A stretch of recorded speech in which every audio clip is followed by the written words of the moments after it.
participants and plan to be underway shortly. We appreciate your patience and ask that you please remain on the line.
You are currently on hold for today's UFC 184 conference call. At this time, we are still admitting additional participants and plan to be underway shortly.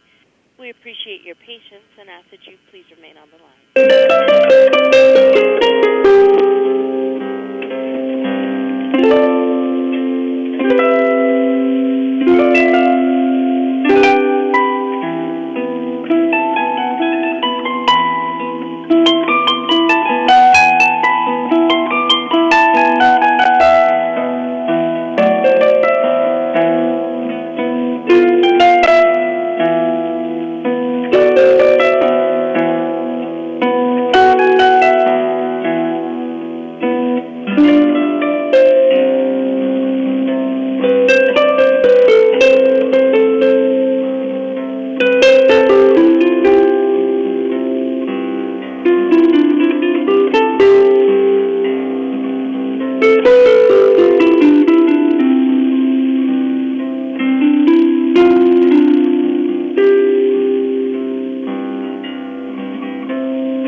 Please stand by. Good day, ladies and gentlemen. Welcome to the UFC 184 conference call. Today's call is being recorded. At this time, for opening remarks and introductions, I'd like to go ahead and turn the conference over to Dave Lockett. Please go ahead, sir. Thank you. This is Dave Lockett, Director of Public Relations here for the UFC. I'd like to thank you all for participating in today's conference call for what is a highly anticipated UFC 184 Rousey versus Zingano fight card on Saturday, February 28th at Staples Center in Los Angeles. Just a reminder that this is an invite-only conference call, so live streaming for the call is prohibited. The fight card we all have.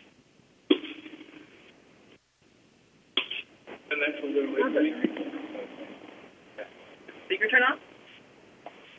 Yep. Still on. Turn down a little.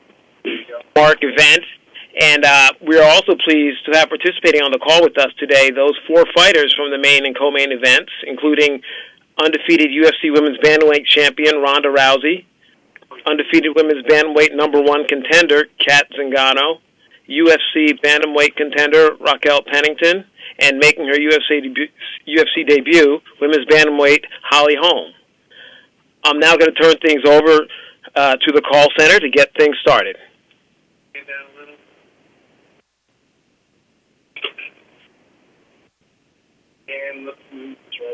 Thank you. Ladies and gentlemen, if you'd like to go ahead and queue up for a question or comment, please press star, then 1 on your telephone keypad. If you're on a... Sorry, go ahead, sir. I was saying one correction I did make. I did think I said that that this call could not be streamed, that it can be streamed. So please feel free to move forward if you had planned to do so. Okay. Again, star 1, ladies and gentlemen, and we'll pause for just a moment to give everyone the opportunity to signal.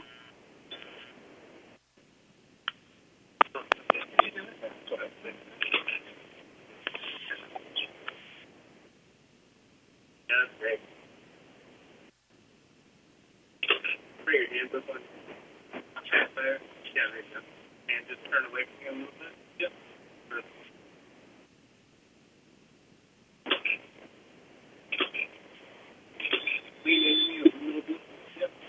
And again, ladies and gentlemen, star 1 for questions. We'll go first to Richard Hunter with KRLD FM Radio.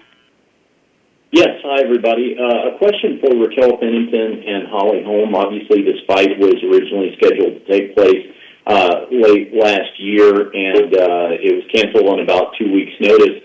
For both of you, do you feel like you're at the same level of preparation that you were at that point last year, or has the layoff given you extra enhanced time to prepare for your opponent in a way that you weren't already prepared? If I could ask first Raquel and then Holly. When it came to my last fight camp, I had a phenomenal camp. I prepared. I took myself to a whole new level as a fighter and as a person. And within the time from going out and performing against Ashley and then going back into another fight camp, I feel like it's only made me progress that much more and prepared me to become that better fighter and be even more prepared for the fight that I'm going into next week. And Holly? For me, I felt great going into that fight, already putting so much time into training for a fight and having to pull out. I guess I kind of can understand where other fighters get very frustrated with injuries. It's the first time I've ever had to do that. So it has given me more time to put into training. I did have to take the time off from my injury, but I do feel like I was able to put more of 100% in now that I've been healthy. So I do feel like I'm better now than I would have been in December. And also, finally, a question for Ronda Rousey. Ronda, I know your autobiography is set to be published in May. Has the book already been completed, or will we see the events of Weekend After Next included, like as a final chapter in the book? Me and my sister submitted the first draft right before New Year's, and I have suspended working on it at all until after I beat Kat. So as soon as I'm done dealing with her, then I will go back to dealing with the book. And I'm really happy with how it looks so far. yeah, it's going to be an interesting read. Excellent. Thank you. Thank you. And again, *1 for questions. We'll go to Dave Diebert with Post Media News. Hi, guys. Thanks for the time. Rhonda and Kat, I just wanted your opinions on the company's announcement today to overhaul the drug testing procedures. Rhonda, you've been fairly outspoken about the subject. What did you think about the announcement? I'm extremely encouraged of what I heard the announcement is. Until this point, the drug testing that I underwent when I was 16, or even 14, was much more stringent than the drug testing that I got as a world champion in MMA. But now that they have started the random out-of-competition drug testing for everybody on the roster, as well as everybody that competes on every card, it is really starting to become comparable to the U.S. anti-doping agency's policies. And I really think that the USADA is an extremely great model to follow, and I'm also very happy to see that there's going to be third-party drug testing as well. You know, the more testing there is, the better it is, because that means the safer that the fighters will be. All right. Kat? Yeah, I think so. Have the matchups to be as natural and organic as possible is very legitimate. So I don't know. I think it's fair and it's cool with me. All right. Thanks, you guys, very much. I don't want you filming me doing it.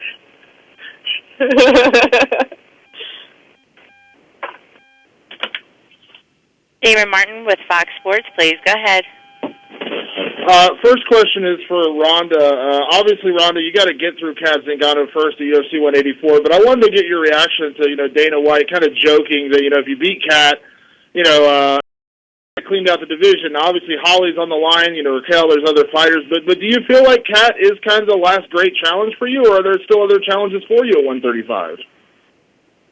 No, I definitely think that there's many more challenges. At this point, Kat is definitely the greatest challenge, but Dana was making a joke that I'm making his job a little bit difficult for him, but it's not my job to make his easy. It's my job to give my mom as less stress as possible.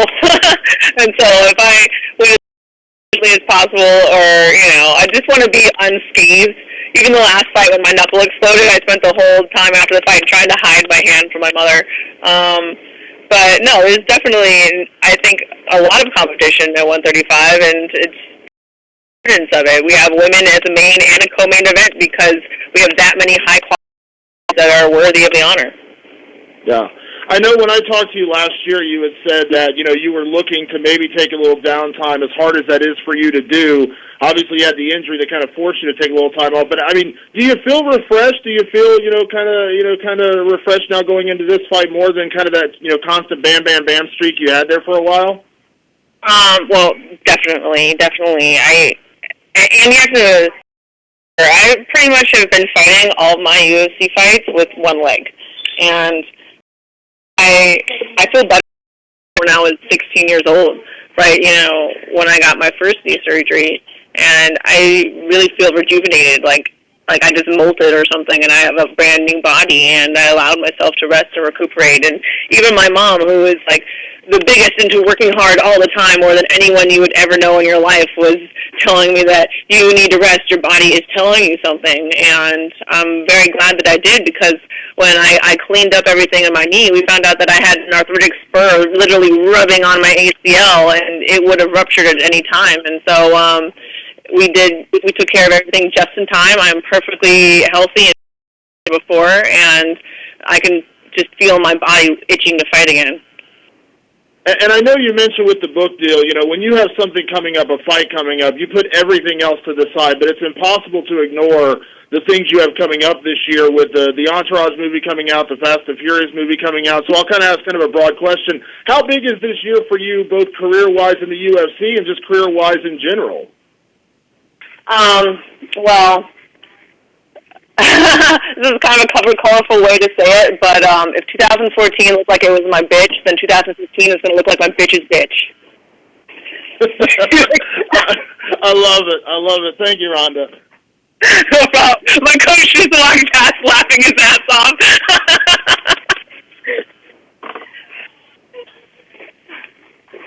We'll continue on to Neil Davidson with the Canadian Press. Yes, thank you. My question is to Rhonda and Kat. You mentioned that this card has both a women's main event and co-main event. What do you think the next step is for the women's sport? More weight classes? Where do you see the next progression?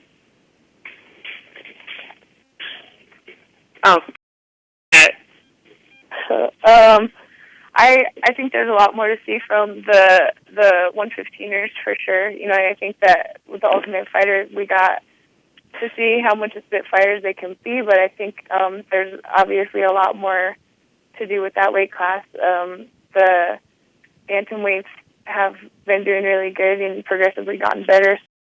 I think that we'll probably sit tight for a while. I don't know if they'll open up, you know, surrounding weight classes anytime soon. I have no idea, but if they do, I'm sure it'll be powerful. Yeah, I actually agree that spending time developing the women's 115-pound division would be the wisest investment of time. I would really like to see them develop the division to a point where they can headline their own card, and I think that's entirely possible within the next year or two. Just if I can have a quick follow, Rhonda, do you think there'll be a time in the next few years that we'll see an all-women's UFC card? That happen? I mean, it could happen, but I don't really see any reason why it should. I don't see any reason why there should be cards either, otherwise, unless they just don't have enough fighters. I think that every card should try to appeal to as many audiences as possible, and it doesn't really make sense to limit them. Fair enough. Thanks very much. We'll take our next question from Matt Jewell with Boston.com. Hi, my question is for Rhonda. You've been an outspoken critic of the Olympics in the past, and I know you used to train in Wakefield, Massachusetts. I was wondering, what do you think about the Olympic Games possibly coming to nearby Boston in 2024? Do you think the city should welcome the Games with open arms, and do you see it as even being worth it for the city or the athletes involved? Oh yeah, I think that it'd be awesome to have an Olympics here. You know, my criticism of the Olympics really comes from the treatment of the athletes. I think that all Olympians should be able to have college scholarships available to them. They should have some sort of job placement for them after they're done. You know, I love the Olympics. I love the idealism behind it, but I think that they need to spend more time thinking about the welfare of the athletes instead of making the corporate sponsors happy. Awesome. And for my last question, I was wondering, the UFC was recently its sponsorship of the European Judo Championships. I was wondering, what are your thoughts on that partnership having to end? Why was it forced to end? I was wondering what your thoughts on it having to end, because the European Judo Union said that they threatened to cancel the championships because of its partnership with UFC. I think it's really unfortunate that that judo has been so resistant to change and taking advantage of such a huge opportunity to grow their sport, like a partnership with the UFC. And I think that USA Wrestling is making a lot more wise decisions than judo is, and unfortunately I believe that judo is going to become a less and less popular sport as time goes on because of the decisions that they're making. Have a lot more to do with they're thinking less about what's best for the fighters, I think, and they're just becoming extremely resistant to change. And anyone that resists change gets left in the past. Awesome. Thank you. Thank you. Our next question comes from Rick Wright with Albuquerque Journal. Hi, question for Holly. Holly, I think it seems obvious to me that women's MMA in its youth, in terms of acceptance and popularity, has already surpassed anything you experienced in 13 years as a boxer. How exciting and how satisfying is that to you as a combat sports athlete? You know, I'm super blessed and super proud of everything that I got to experience in boxing, but it is sad that there isn't enough following behind it. If you're a female boxer, you're in it purely because you just love it, and I feel like there should be more following behind it. I feel like now that I am in MMA, my want to come to MMA was just same as in boxing. I wanted to do it because I was passionate about it. And, you know, I did boxing because of passion, and now I'm doing MMA because of passion. But it is amazing to see how much more attention and how much more following and support there is with women's MMA. And, you know, I'm so happy to be part of it while it is, you know, at a high, and I think it's going to stay there. I don't feel like it's going to have its ups and downs. I feel like women's boxing has had its ups and downs. I mean, they've had, you know, big fights on television before with women's boxing, and you just don't really see it anymore. But it's had some times where it's been high. I feel like women's MMA is at a point now you almost can't ignore it, and I think that it's great. I think that it's, you know, what the athletes deserve. They work just as hard and train just as hard as the men, and I think that it's great that the recognition is out there, and these women have skill. It's not just a cat fight out there, and I think that the more that people watch it, you know, the more people are even getting into it because they start to really see what these girls have. Tell me if I'm wrong, but I think you've probably had as many interview requests from outside of Albuquerque in the last 7 months as you did in the 13 years you boxed. I can't say that. I have to say that's true. Is there any negative at all to that in terms of distractions, in terms of focusing, or is it all good, would you say? You know, I'm just trying to take it all in as it comes. I always am in the point where I feel like I just want to ride the wave wherever it goes, and if this is kind of what's happening right now with my career, then great, let's go with it. I definitely have to shut the phone off and just focus on training. But it has been busy, and I'm just trying to make the most of it and enjoy it rather than dread it. Right. Okay. Thanks, Ollie. Thank you. And Daniel Flynn with Breitbart Sports, please go ahead.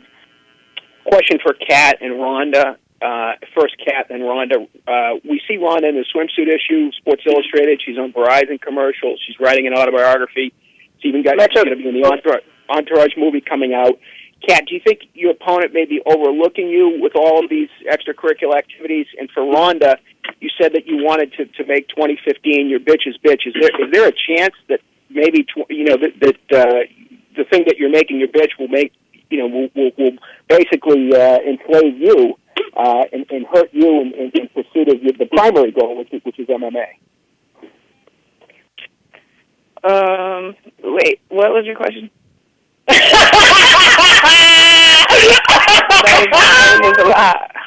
All the distractions, the swimsuit issue, the Verizon commercial, the autobiography, the movies, all that. Is there? You said you wanted to make this year your bitch, but is there a danger that all this is going to make you its bitch? You know, that basically you're going to lose sight of the focus on MMA with all this other stuff that you're doing. You said you wanted Kat to answer first. Yeah, you said you wanted Kat first, but that was not. Well, in my opinion, I think, I mean, it seems like she's motivated and driven, and doesn't need much idle time, and so she goes and accomplishes things. That's what it seems like to me. When I set out to try and do things that people say are impossible, first they ask me why I do it, and then after I accomplish it, they ask me how I did it. And the reason why you doubt the ability that it could ever be done is the reason why you will never do anything that great. So, question on women's MMA. There have been doubters. Dana White at one time was a doubter, and one of the ways that the doubters have been converted to enthusiasts of women's MMA is that it's been on that it's been included on the male cards. For instance, the Miesha Tate Ronda, the second fight, a lot of people were won over by that fight.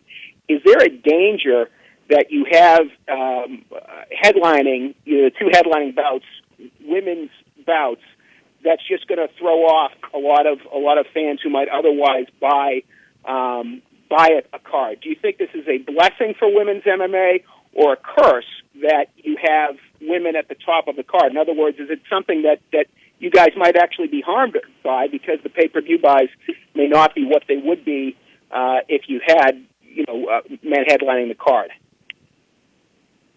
Is it to everybody? To everyone. Anyone take a shot. Well, I think it's a great opportunity to be able to prove something, but otherwise, it is what it is. There was 46 UFC events last year, and I think that's something like 20 to 30% more than they ever did the year before that. And this is not an event-by-event company or endeavor. They're looking at the entire fight as a whole. And there's a lot of factors that affect pay-per-view. But you know what? I think that this card is going to perform extremely well. And compared to the guys, I think it's going to hang in there and be respectable. And that's why they have enough faith to put us in there. The UFC has been around for more than 20 years. They know how this business works, and they're not going to put together a card like this if they think it's going to fail. Anyone else want to take a shot? Well, I'd have to agree with Rhonda. I mean, us women, we go out there, and we've already proved enough. Women's MMA has come a really long way, and in my opinion, I mean, just from the people I talk to or the responses that I get and the responses that I see from multiple people just everywhere, I mean, people look forward to us fighting. They get excited when you can have a fight card full of male fights, but yet when that women fight comes on, I mean, that's what people want. They're super excited by it. So I have to agree. I mean, I think that UFC was smart with the choice that they're making, and all of us girls are going to go out there and do what we do and prove why we're out there. It'll be exciting. And people even asking this question, it really proves that the inequality still exists. I mean, that if they put up a men's 125-pound main and co-main event, people wouldn't be asking the question like, oh, if it doesn't sell very well, we might just get rid of the whole men's division. Why are we still even asking this question? Do you remember the last time you asked that question to a guy? Well, I wouldn't, because, MMA is sort of a niche sport, and then within MMA, the women's thing, for a lot of fighters, for a lot of fans, whether you like it or not, it's a turnoff for certain guys. Now, that may be a bad thing that it's a turnoff, but it's a reality, and I just want to get you guys to respond to that reality. I'm responding, and you know what? Lighter divisions are a turnoff to some people, but you don't ask them about that. We're like, oh, well, people don't just want to see heavyweights, da-da-da-da-da. Well, your kind of opinion is the thing that we're starting to change. You are what we need to change about this culture. I actually asked a question about the lighter weights to Benson Henderson last month, so I have actually asked that question. Last question. On the press conference earlier today, and I'm not asking you to name names, but have any of you been in the octagon at a point and you thought that your opponent, you're facing off with someone that they're juiced up, that they're roided up? You know what? I really don't care. I assumed that a lot during the Olympics. I assumed that every single one of these girls is probably on all kinds of juice, and they've had every single opportunity in the world that I never, ever had. They had better development, they had better coaching, they had better scouting, they had better everything. And I assume that they have every single advantage in the world that I don't, and I use that as a reason to beat them in spite of it, because I need to be better on my very worst day than they could possibly ever be with every single advantage that possibly exists that I don't have. I do the same thing, I mean, I don't sit here. I train against nothing but guys all the time, and then we'll sit there and bring in females, and, yeah, I'll challenge myself because a woman works a different way. But, I mean, I've never been intimidated by any girl that steps into that cage to whether they're on some type of steroid or drug or whatever it may be. I mean, if that's what you want to portray yourself to be afterwards, I mean, the truth always comes out, and it puts that damper on your career and what you look like. I mean, we're all professional athletes, and you should handle your career as a professional and do things. But, I mean, I take it for what it's worth, and I do pretty much what Rhonda does. I'll build my opponent up to the fullest, to where when I'm in the gym and I'm training, I mean, I want to get in there, and when I know I beat you at my worst, which you brought out my best because you had to go over and beyond to try to beat me. I think that a lot of times, if anybody out there, if I feel like they have been on, any kind of performance-enhancing drug, for me, I feel like they might not mentally be as strong because they feel like they have to go there in order to be better. And so for me, I think I'm just going to do it naturally, because then I'm going to have mental confidence that I know this is really me and this is me at my best. So sometimes if I guess I haven't really thought about it, but if they are, I just feel like they might be mentally weak because they feel like they need help. So for me, that's kind of where my mental edge comes from on that.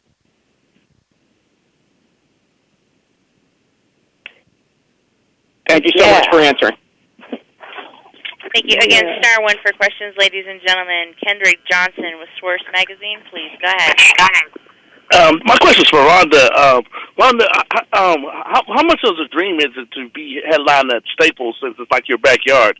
Is that a big deal that you're headlining, or are you just happy to be fighting there? Or was that one of your goals coming into MMA? It wasn't a specific goal because it's one of those things that I can't really control, but it is kind of cool that I drive past the Staples Center to the gym every single day, and, like, there's a rotating billboard, you know, like one of those electronic ones, so it shows, like, all the stuff that comes on for the year, and, like, as I'm getting on the exit to the 110 North, I'm, like, waiting for it. I'm like, maybe this one, maybe this one, maybe this one, and if it comes up and it has me and Kat, you know, on the billboard of the Staples Center in front of everybody, got it, everyone that drives past, you know, I can't jump up because I'm driving, but I point with my hand and I'm like, yeah, I want to win! You know, I yell inside my car, and I just hope that if anyone tends to look over, they think I'm singing a really awesome song. But it is nice. It is pretty cool. And so it'll be an easy drive, which is nice. And can you comment on, you talked about how resilient Kat is, how she's came back in a couple of her octagon fights. What's going to take to finish her since you got the 100% finish rate right now? You know, I never plan out exact game plans for fights. I just walk out and I solve the fight as it happens. So I know that Kat brings so many weapons to the table that I will be ready to deal with every single one of them. And that's what makes it such an exciting fight. There isn't one clear-cut way to go to finish it. And so I really think that's what makes it exciting. You don't know where it's going to go, but I could finish it anywhere and I will find a way. And this question is for Kat.